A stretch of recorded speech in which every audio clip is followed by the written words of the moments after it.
In late June 1863, Confederate sailors commanded by Lieutenant Charles Reed stole the Revenue Service cutter Caleb Cushing out of Portland Harbor and tried to get away with the ship. They were pursued and caught and captured. The ship was destroyed. Responding to the fear and pleas of frightened merchants and townsfolk along the Maine coast, the state government then proceeded that late summer and fall to construct several forts of similar design at various places along the shore. This particular fort, named Fort Madison, stands in Castine, then an important seaport located in the southwestern tip of Hancock County, overlooking Penobscot Bay.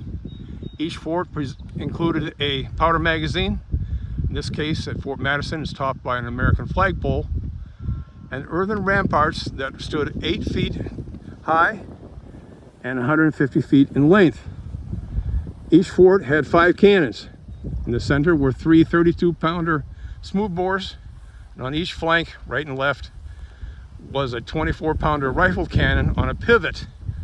And each fort was garrisoned by a Maine Coast Guards company.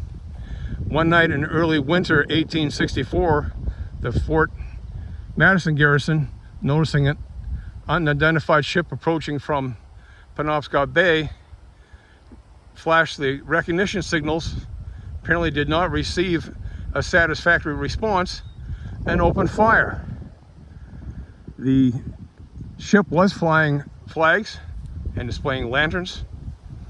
The ship veered away, and the Fort Madison garrison reported by telegram that it had driven off an unidentified Confederate raider.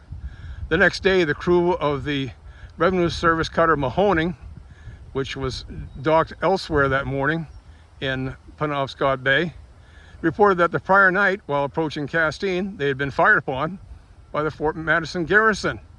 Rather than risking damage to their ship or possibly seeing it sunk, the crew veered their ship away, and the local press soon had a field day criticizing the Fort Madison garrison for its inability to tell the difference between a Union ship and a Confederate raider.